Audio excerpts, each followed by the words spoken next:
ఒక ప్రాముఖ్యమైనటువంటి వ్యక్తి ఉన్నారు. ఆ వ్యక్తి గురించి మీతో కొద్ది నిమిషాలు మాట్లాడాలని ఆశపడుతూ ఉన్నా.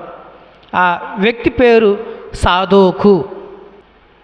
సాదోకు అనే పేరుకు అర్థం ఏమిటంటే నీతిమంతుడు అని అర్థం.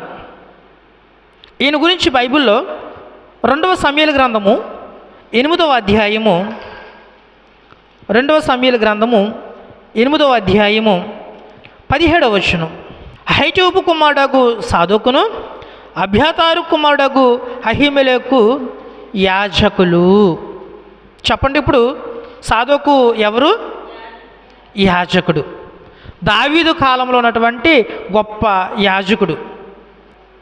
సాదోకు గురించి 5 మాటలు చెప్పి నేను ముగిస్తా.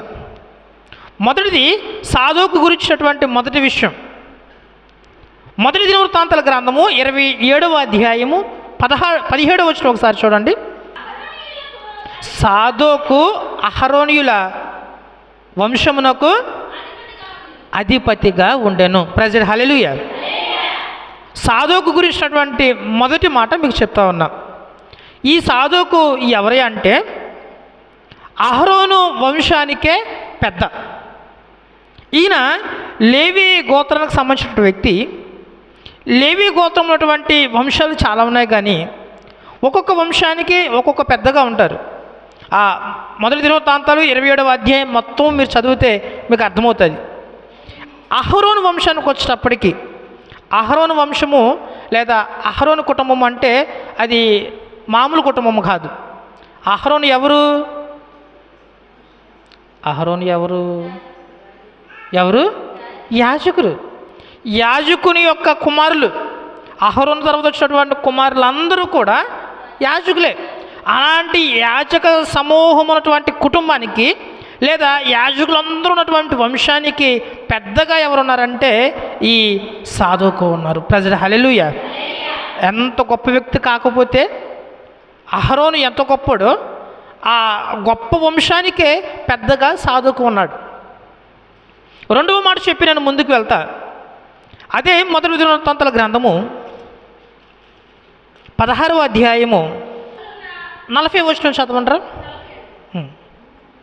ఉదయాస్తమయములందు అనుదినమున నిత్యమైన దహన బలి ఆయనకు అర్పించుటకై యాజకునిగా ఎవరును నియమించారు అంటే సాదోకు. సాదోకుని నియమించటంలో స్పెషాలిటీ ఏంటని అనుకుంటే, అహరోను వంశంలోనూ లేదా లేవి గోత్రంలోనూ అప్పటికి యాజకులుగా చాలామంది ఉన్నారు. అంతెందుకు, సాదోకుతో పాటు అతని సహోదరుడు అబ్యాతారు కూడా సాదోకుతో ఎప్పుడూ ఉంటారు. కానీ అబ్యాతారు కాదని సాదోకును ఇక్కడ యాజకునిగా అనుదినము దేవునికి బలి అర్పించడానికి ఒక గొప్ప యాజకునిగా సాదోకుకి దేవుడు అవకాశం ఇచ్చారు. ఒక ఇంటి పెద్దగా ఉన్నటువంటి వ్యక్తిని ఒక వంశానికి పెద్దగా చేశాడు దేవుడు. వంశానికి పెద్దగా ఉన్నటువంటి సాదోకును దేవుడు ఆశీర్వదించి ఇప్పుడు ఏం చేశాడంటే యాజకునిగా చేశారు. హల్లెలూయా, హల్లెలూయా, హల్లెలూయా. దేవుడు మనకి ఏదైతే పని అప్పగించారో అప్పగించినటువంటి పనిని నమ్మకంగా చేయాలి. ఇక్కడ సాదోకు అనే పేరుకు అర్థమని చెప్పాను అంటే నీతిమంతుడు. నీతివంతమైనటువంటి జీవితాన్ని సాదోకు అగుపరిచాడు కాబట్టి, కుటుంబంలో ఒక మంచి నీతిమంతుడుగా సాదోకు ఉన్నాడు కాబట్టి కుటుంబానికే ఆశీర్వాదకరంగా దీవెనకరంగా సాదోకు ఉన్నాడు. అంతేకాదు తన వంశానికే దీవెనకరంగా సాదోకు ఉన్నాడు. ఇప్పుడు దేవుని యొక్క మహా గొప్ప యాజకత్వం చేసేటువంటి భాగ్యాన్ని సాదోకుకి దేవుడు ఇచ్చాడు. దేవుడు సాదోకును ఇంకొక మంచి ప్రమోషన్ ఇచ్చాడు. ఆ ప్రమోషన్ ఏంటంటే మొదటి రాజుల గ్రంథము 2వ అధ్యాయము 35వ వచనం. రాజు అతనికి బదులుగా యెహోయాదా కుమారుడైన బెనాయాను సేనాధిపతిగా నియమించెను. మరియు రాజు అబ్యాతారునకు బదులుగా యాజకుడైన సాదోకును నియమించెను. ప్రైజ్ హల్లెలూయా, హల్లెలూయా, హల్లెలూయా. ఇక్కడ ఈయన యొక్క గొప్ప విషయం ఏమిటంటే యాజకులు అందరూ ఉన్నారు. ఇప్పుడు యాజకులలో ప్రధాన యాజకత్వం అనేది ఒకరు మాత్రం వహిస్తారు. యాజకులు చాలామంది ఉంటారు. యాజకుల్లో ప్రధాన యాజకత్వం ఒకరే చేస్తారు. ఇక్కడ రాజు ఏం చేశాడంటే యాక్చువల్గా ఆ ప్రధాన యాజకత్వం చేసేటువంటి భాగ్యం ఎవరికి రావాలంటే లిస్ట్ ప్రకారం అబ్యాతారికి రావాలి. కానీ రాజు ఏం చేశాడంటే అబ్యాతారుకు బదులుగా సాదోకును ప్రధాన యాజకునిగా చేశారు. హల్లెలూయా, హల్లెలూయా. ఒక పెద్దగా ఉన్నటువంటి సాదోకును యాజకునిగా చేశారు. యాజకునిగా ఉన్నటువంటి సాదోకు ప్రధాన యాజకుడయ్యాడు. ప్రధాన యాజకుడైనటువంటి సాదోకు గుర్తుండిపోయే ఒక మంచి పని చెప్తాను. మీ అందరికీ తెలిసే ఉంటుంది. రాజుగా నియమించేటప్పుడు అభిషేకం చేస్తారు కదా. మొదటి రాజు ఎవరని చెప్పాను? సౌలు. సౌలుని రాజుగా అభిషేకించింది ఎవరు? సమూయేలు గారు. రెండవ రాజు ఎవరు? దావీదు. దావీదును రాజుగా అభిషేకించింది ఎవరు? సమూయేలు. మూడవ రాజు ఎవరు? సొలొమోను. సొలొమోను రాజుగా అభిషేకించింది ఎవరు? నాకు తెలిసిరా, మీరు ఆ సౌలు దావీదు దగ్గర ఆగిపోతారు తప్ప ముందుకు వెళ్ళరు. అందుకని ఎంత చక్కగా అడిగాను నేను మిమ్మల్ని. ఎందుకంటే అక్కడి వరకు మాత్రం ఎప్పుడు చూసినా అక్కడి వరకు మాత్రమే నేర్చుకుంటాం. బైబిల్ గ్రంథంలో చూద్దాం. మొదటి రాజుల గ్రంథము మొదటి అధ్యాయము 39వ వచనం. యాజకుడైన సాదోకు గుడారముల నుండి తైలపు కొమ్మును తెచ్చి సొలొమోనుకు పట్టాభిషేకము. ప్రైజ్ హల్లెలూయా. అర్థమైందమ్మా? సాదోకు ఎవరు? సొలొమోనును రాజుగా పట్టాభిషేకం చేసినటువంటి గొప్ప వ్యక్తి. అంటే సౌలును అభిషేకం చేసిన గొప్ప వ్యక్తి సమూయేలు గారు. దావీదును పట్టాభిషేకం లేదా అభిషేకం చేసినటువంటి గొప్ప వ్యక్తి సమూయేలు. ఇప్పుడు సొలొమోనుని రాజుగా పట్టాభిషేకం చేసినటువంటి గొప్ప వ్యక్తి ఎవరంటే సాదోకు. సమూయేలు ఎంత గొప్పవాడో సాదోకు అంతే గొప్పవాడు. కానీ మనం చదివే చరిత్ర అక్కడితో ఆపేస్తాం కాబట్టి సాదోకు గురించి మనం చాలా విషయాలు నేర్చుకోలేకపోయాం, తెలుసుకోలేకపోయాం. చెప్పండి, ఇప్పుడు వరకు సాదోకు ఉన్నటువంటి గొప్ప లక్షణాలు: ఒకటి, అహరోను వంశానికి పెద్దగా ఉన్నాడు. రెండవది, యాజకునిగా ఉన్నాడు. మూడవది, ప్రధాన యాజకుడిగా ఉన్నారు. నాలుగవది, సొలొమోనుని రాజుగా అభిషేకం చేసే వ్యక్తిగా ఉన్నాడు. ఐదవ మాట చెప్పి నేను ముగించేస్తాను. 2వ సమూయేలు గ్రంథము 15వ అధ్యాయము 2వ సమూయేలు గ్రంథము 15వ అధ్యాయము 27వ వచనం.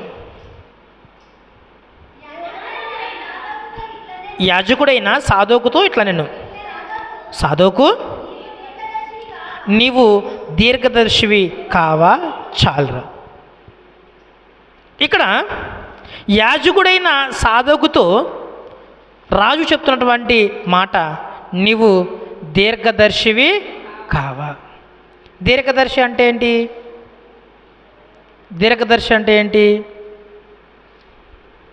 దీర్ఘదర్శి అంటే బైబిల్ ప్రకారము ప్రవక్త. మీకు గుర్తే ఉంటుంది, రాజు యొక్క అంటే దావీదు యొక్క ఒక గాడిద మిస్ అయిపోయినప్పుడు వెతుక్కుంటూ వెళ్తూ ఉన్నప్పుడు దావీదు యొక్క సేవకులు అంటారు, రాజా ఇక్కడ దీర్ఘదర్శి ఒకరు ఉన్నారు, అతని దగ్గరికి వెళ్తే అన్ని విషయాలు మనకి చెప్తారు. అంటే అప్పుడు ఎవరి దగ్గరికి వెళ్తారు? సమూయేలు అక్కడ దీర్ఘదర్శిగా ఉన్నారు. అంటే సమూయేలు అక్కడ ప్రవక్తగా ఉన్నారు. ఇక్కడ సాదోకు ఎలా ఉన్నాడు? ప్రవక్తగా ఉన్నాడు. ప్రజలు హల్లెలూయా. అలాంటి గొప్ప వ్యక్తిని మనము చదవటం మిస్ అయిపోయామంతే, తెలుసుకోవటం మిస్ అయిపోయామంతే. సమూయేలు ఎంత గొప్పవాడో మించినటువంటి గొప్ప వ్యక్తిగా ఇక్కడ సాదోకు ఉన్నారు. 5 విషయాలు చెప్పాను మీకు. 5 విషయాల్లో ఒకటి, సాదోకు అనగా అర్థం ఏమిటంటే నీతిమంతుడు అని చెప్పారు. ఎంత నీతిమంతుడుగా ఉంటే దేవుడు ఇన్ని ప్రమోషన్స్ ఇచ్చాడు అంటే, ఒక కుటుంబ పెద్దగా ఉన్నటువంటి వ్యక్తిని ప్రధాన యాజకునిగా చేశాడు అంటే ఎంత మంచి పరిపాలన చేస్తుంటాడు, ఎంత నీతివంతమైనటువంటి జీవితాన్ని జీవించుంటాడో చూడండి. ఆయన గురించి ఇంకా మీకు లోతుగా అర్థమవటం కోసం అతను చేసినటువంటి 2 పనులు చెప్తా. అది మొదటిది చెప్తా ఉన్నాను చూడండి. 2వ సమూయేలు గ్రంథము 15వ అధ్యాయం చూడండి.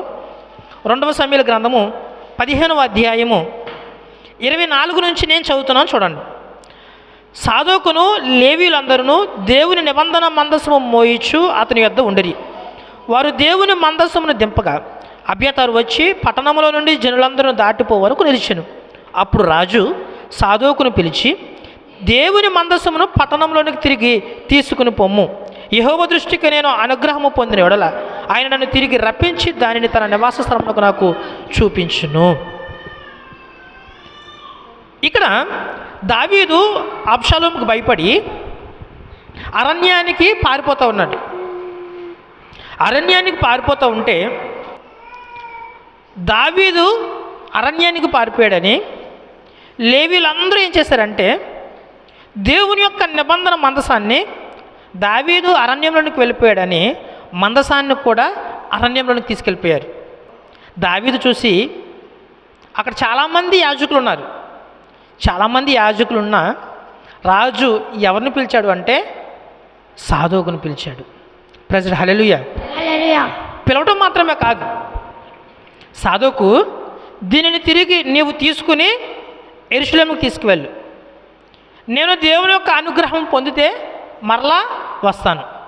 అంటే నాకున్నటువంటి ఈ ఫ్యామిలీ ప్రాబ్లమ్స్ అన్నీ క్లియర్ అయిపోయి సంతోషంగా తిరిగి వస్తే దేవుని యొక్క మందసం దగ్గర నేను దేవుని సంతోషంగా కృతజ్ఞతాస్తుతులు చెల్లిస్తా. నేను తిరిగి యెరూషలేముకు వచ్చేంత వరకు దేవుని యొక్క నిబంధన మందసాన్ని జాగ్రత్తగా చూసుకోవాల్సినటువంటి బాధ్యత ఎవరిదని చెప్పాడు అంటే సాదోకు చెప్పారు. అబ్షాలోము దావీదును చంపాలని ఆలోచిస్తే 2వ సమూయేలు గ్రంథము 17వ అధ్యాయము 15వ వచనం నేను చదువుతున్నాను చూడండి. కాబట్టి హూషై అబ్షాలోమునకును ఇశ్రాయేలు వారి పెద్దలందరికీ అహీతోపేలు చెప్పిన ఆలోచనను, తాను చెప్పిన ఆలోచనను యాజకులకు సాదోకుతోనూ అబ్యాతారుతోనూ తెలియచెప్పి, ఇక్కడ సాదోకు యొక్క లక్షణాలు చెప్తూ ఉన్నా. ఒకటి, దావీదుతో పాటు దేవుని నిబంధన మందసం అరణ్యంలోకి వస్తే దావీదు అంటారు, మరలా నేను వచ్చేంత వరకు నిబంధన మందసాన్ని నీ దగ్గరే పెట్టు, యెరూషలేములో నిబంధన మందసం దగ్గర జాగ్రత్తగా ఉండు. రెండవది, నా కొడుకునటువంటి అబ్షాలోము ఏదైనా తప్పుడు నిర్ణయాలు తీసుకుంటే లేదా నా ప్రాణానికి హాని కలిగించేటువంటి నిర్ణయాలను తీసుకుంటే నీవు అక్కడుండి నాకు తెలియచెప్పు. రాజుకు ఎంత నమ్మకం లేకపోతే సాదోకును ఆ పనిలో పెడతారు. సాదోకు అక్కడే ఉన్నారు. దావీదు అనుకున్నట్లుగానే అహీతోపేలు ఏం చేస్తాడంటే దావీదును చంపడానికి ఒక మంచి ప్లాన్ వేస్తూ ఉంటాడు.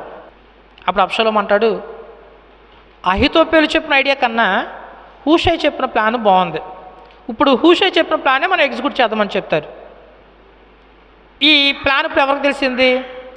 సాదోకు తెలిసింది. సాదోకు వెంటనే తన కొడుకుని, సాదోకు తోటి యాజకుడైనటువంటి అబ్యాతారు యొక్క కొడుకుని చీకట్లో అరణ్యంలో ఉన్నటువంటి దావీదు దగ్గరికి పంపించి, దావీదు నీ కొడుకు నిన్ను చంపడానికి ఇలాంటి ప్లాన్ చేశాడు, జాగ్రత్తగా ఉండు అని ఆ ఒడ్డు దాటించే విధంగా సహాయం చేశాడు. హల్లెలూయా. వినడానికి చాలా చిన్నగానే ఉండొచ్చు, కానీ దావీదుకి ఈ ప్లాను తెలిసేలాగా చేసింది ఎవరు? సాదోకే కదా. సాదోకు ఈ పని చేశాడని అబ్షాలోముకు తెలిస్తే ఏం జరుగుద్ది? ఊరుకుంటాడా? సొంత కొడుకు, సొంత తండ్రినే చంపడానికి ప్లాన్ చేస్తూ ఉన్నవాడు యాజకుని చంపడం అంటే ఈజీగా చంపేస్తాడు.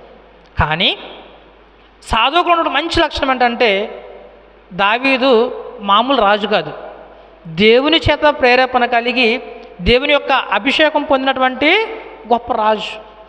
ఇక్కడ సాదోకు దావీదుకు ప్రయారిటీ ఇవ్వట్లా, నార్మల్గా ఇవ్వచ్చు. ప్రయారిటీ దేనికి ఇస్తున్నాడంటే దేవుని యొక్క అభిషేకం పొందిన వ్యక్తి,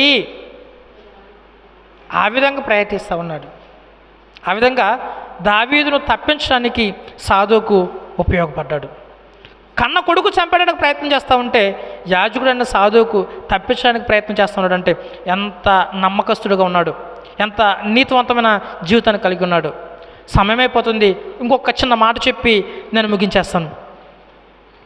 మొదటి రాజుల గ్రంథము 1వ అధ్యాయము 7వ వచనం.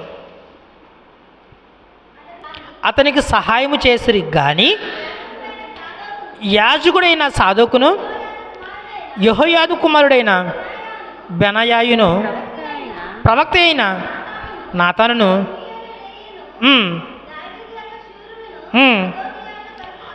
అదోనియాతో కలుసు కొనక యుండిరి.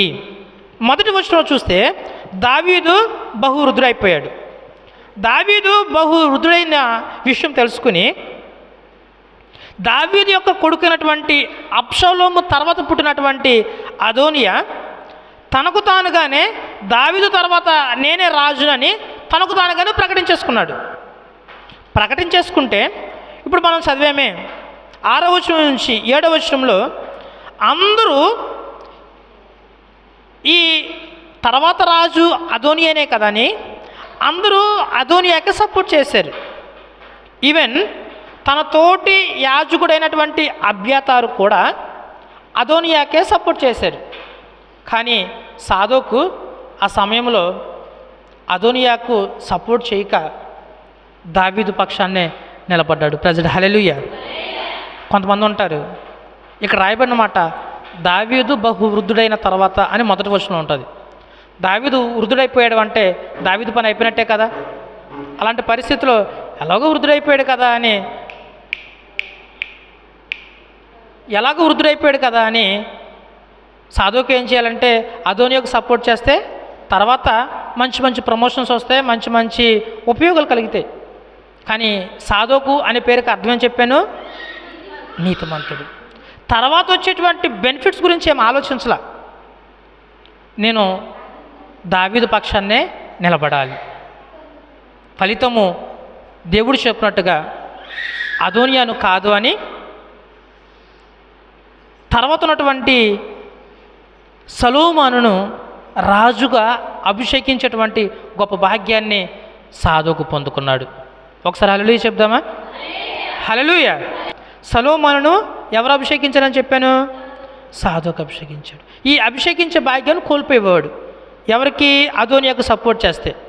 సపోర్ట్ చేయకుండా దేవుని పక్షాన దావీదు పక్షాన నిలబడ్డాడు కాబట్టి తర్వాత గొప్ప రాజును అభిషేకించేటువంటి గొప్ప భాగ్యాన్ని సాదోకు పొందుకున్నాడు. ప్రజెంట్ హల్లెలూయా. మనుషులుగా మనం ఏం చేస్తామంటే చిన్న చిన్న విషయాలకు లోబడిపోయి తర్వాత వచ్చేటువంటి పెద్ద పెద్ద ఫలితాలను మనం మిస్ చేసుకుంటాం. చిన్న చిన్న విషయాల గురించి ఆలోచిస్తాం, దాని వెనుకున్నటువంటి పెద్ద పెద్ద ఆశీర్వాదాలు దీవెనలు కోల్పోతాం. కానీ సాధువుకు అలా కాదు. నేను దేవుని పక్షాన్ని నిలబడతా, కడవరకు అభిషేకం పొందినటువంటి దావీదుకే సపోర్ట్ చేస్తా. ఎంత గొప్ప వ్యక్తిగా సాధువుకుని చూస్తూ ఉన్నాం. ఇన్ని చేస్తే సాధువుకు పొందుకున్నటువంటి గొప్ప ఫలితం ఏంటో తెలుసా? నీవు నీతివంతమైన జీవితం జీవిస్తే, కడవరకు నీవు నీతిమంతుడుగా ఉంటే నిన్ను దేవుడు ఎలా బ్లెస్ చేస్తాడు అనడానికి సాధువుకు కుటుంబమే ఒక గొప్ప ఉదాహరణ. చివరిగా యెహెజ్కేలు గ్రంథము 44వ అధ్యాయము, యెహెజ్కేలు గ్రంథము 44వ అధ్యాయము 15వ వచనం. నా పరిశుద్ధ స్థల సంరక్షణను కనిపెట్టు సాధువుకు సంతతి వారగు లేవీలైన యాజకులు పరిచర్య చేయుటకై నా సన్నిధికి వచ్చి వారే నా సన్నిధిని నిలిచి క్రొవ్వును రక్తమును నాకు అర్పించుదురు. ఇదే ప్రభువగు యెహోవా వాక్కు. ప్రైజ్ హల్లెలూయా, హల్లెలూయా, హల్లెలూయా. నా పరిశుద్ధ స్థల సంరక్షణను కనిపెట్టు సాధువుకు సంతతి వారగు లేవీలైన యాజకులే నా సన్నిధిలో నిలిచే గొప్ప భాగ్యము, నాకు దహన బలి అర్పించే భాగ్యము, నా సన్నిధిలో నిలిచే భాగ్యమును ఇస్తాను. ఇదే ప్రభువగు యెహోవా వాక్కు. తండ్రి కడవరకు నీతివంతమైన జీవితాన్ని జీవించాడు కాబట్టి దాని ఫలితము ఇప్పుడు కుమారులు ఆస్వాదించబడ్డారు. సాధువుకు యొక్క కుమారులు ఇక నుంచి దేవుని యొక్క యాజకత్వం చేసేటువంటి పని, దేవుని సన్నిధిలో నిలిచే భాగ్యాన్ని ఇస్తున్నారు. హల్లెలూయా. నీవు నీతిమంతంగా ఉంటే, కడవరకు దేవుడు నీకు అప్పగించిన పని నమ్మకంగా చేస్తే దేవుడు నిన్ను ఆశీర్వదిస్తాడు. సాదోకు ఒక పెద్ద నుంచి ప్రధాన యాజకుడిగా అయ్యే పొజిషన్ ఇచ్చాడు. సాదోకు తర్వాత సాదోకు కుమారులు కూడా అంతే గొప్ప భాగ్యం పొందే అవకాశం ఇచ్చారు. ఇప్పుడు నీవు కూడా దేవుడు నీకు ఏదైతే తలాంతి ఇచ్చాడో, దేవుడు నీకు ఏదైతే పని ఇచ్చాడో ఆ పని నమ్మకంగా చేస్తే దేవుడు సాదోకును ఆశీర్వదించినట్లుగా నిన్ను ఆశీర్వదిస్తాడు. అంతటితో వదిలిపెట్టాడు. నీ తర్వాత అన్ని కుమారులను కూడా దేవుడు ఆశీర్వదిస్తాడు. అట్టి కృప నీవు నేను మనందరము పొందుకుందుము గాక.